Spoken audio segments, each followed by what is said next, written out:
नमस्कार मित्रों, आप याद करो कि आपने कब लास्ट में कहानी सुनी थी। शायद आप छोटे होंगे तब सुनी होगी। आज मैं आपको एक कहानी सुना रही हूँ। उसके ज़रिए मैं आपको आपकी हेल्थ के बारे में भी बातें करूँगी। एक ऋषि थे, वो सुबह में अर्ली मॉर्निंग में नदी किनारे नहाने जा रहे थे। जब वो जा रहे थे तो उन्होंने एक आवाज़ सुनी, कोरुक कोरुक। तो उन्होंने फिर से पीछे देखा तो उन्हें देखा वहाँ पे कि एक बगला है, बग है, क्रेन जिसको बोलते हैं हम, जो एक पैर पे खड़ा रहता है वो। तो वो आगे निकल गए, नहाने चले गए। नहाने के बाद वापस आए तो फिर से उन्होंने वो आवाज़ सुनी, कोरुक कोरुक। तो ऋषि को ऐसा लगा कि ये बगला मुझसे शास्त्रार्थ करना चाहता है। तो फिर उन्होंने सोचा कि चलो इनको बता दूं कि कोरुक क्या है। कोरुक ये एक संस्कृत शब्द है। कोरुक, कौन रुग्ण है, रुग्ण यानी दर्दी, किसको दर्द हो सकता है, उसके बारे में उन्होंने क्रेन को सब कहानी सुनाई। वो कहानी आज मैं आपको बताऊंगी।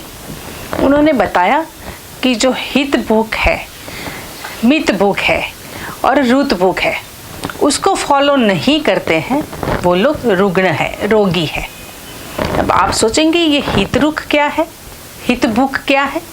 हितभूख है आपके शरीर के स्वास्थ्य के लिए जो आपको बिल्कुल अनुकूल है, वही आहार आप जो खाते हैं, जो आपको अच्छी तरह से डाइजेस्ट हो जाता है, जो डाइजेशन के टाइम पे आपको प्रॉब्लम नहीं करवाता है, एसिडिटी नहीं करवाता है, या फिर हेडेक नहीं होता है, या फिर कोलेस्टेरॉल नहीं बढ़ने देता है, यानी जो आपके बॉडी को नॉर्मल रखने के लिए बिल्कुल काम करता है, दैट इज़ कॉल्ड हितभूख। ऐसा जो खाना है वो हितभूख वैसा है। मितभूख यानी कम खाना, कुछ भी खाओ लेकिन कम खाओगे तो आपको प्रॉब्लम नहीं होने वाली है। और तीसरा है रुतभूख। रुतभूख का एक एनालिसिस शास्त्रों में ऐसी तरह से हुआ है कि जो सीज़न होती है उसके मुताबिक खाना।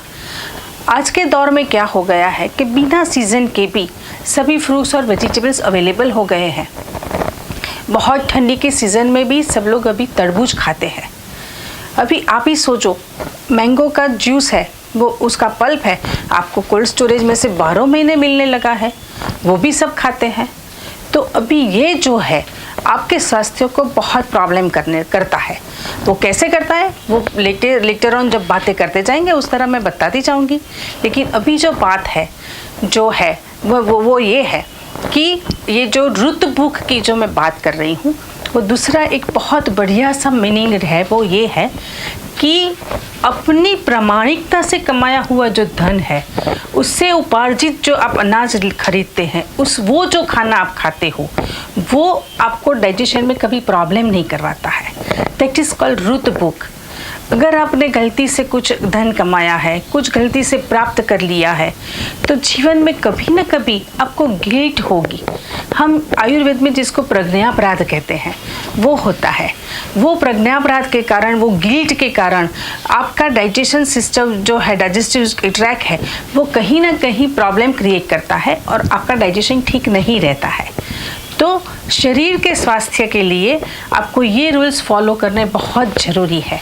तो आज मैं आपको कहूँगी कि आप खुद सोचो कि आपका खाना किस तरह का है। आप हितभूख वाले हो, मितभूख वाले हो, या रुतभूख वाले हो, या आपने टोटली ये सब केयर किया है। अभी एक बात और है, प्रामाणिकता जो है, प्रामाणिकता, नैतिकता जिसको बोलते हैं, वैल्यूज़ की जो बात होती है, वो जो है सब, वो कब किस तरह से आप फॉलो कर सकते हो, तो उसके बारे में जिसकी वजह से आपको हेल्थ के प्रॉब्लम्स नहीं आ सकते। तो उसमें ऐसा बोलते हैं कि सदाचरण जो है वो सबसे बड़ा रसायन है। अभी आप पूछेंगे कि रसायन क्या है, तो रस का अयन बराबर होना चाहिए, यानी पूरे शरीर में जितना भी सर्कुलेशन है, वो ब्लड का सर्कुलेशन है, कोई भी फ्लूइड है, इवन हार्मोन्स भी है, वो सबका सर्कुलेशन इतनी बढ़िया से होने चाहिए कि जिसकी वजह से आपको कोई प्रॉब्लम नहीं आए। दैट इज़ कॉल्ड रसायन। कई लोग ऐसा बोलते हैं कि हर्डे बेस रसायन है, आंवला बेस रसायन है। हम बोलेंगे हमारे शास्त्र में बोला है कि सदाचरण जैसा कोई बढ़िया और कोई रसायन हो ही नहीं सकता। आज के लिए इतना ही, बाद में बात करेंगे।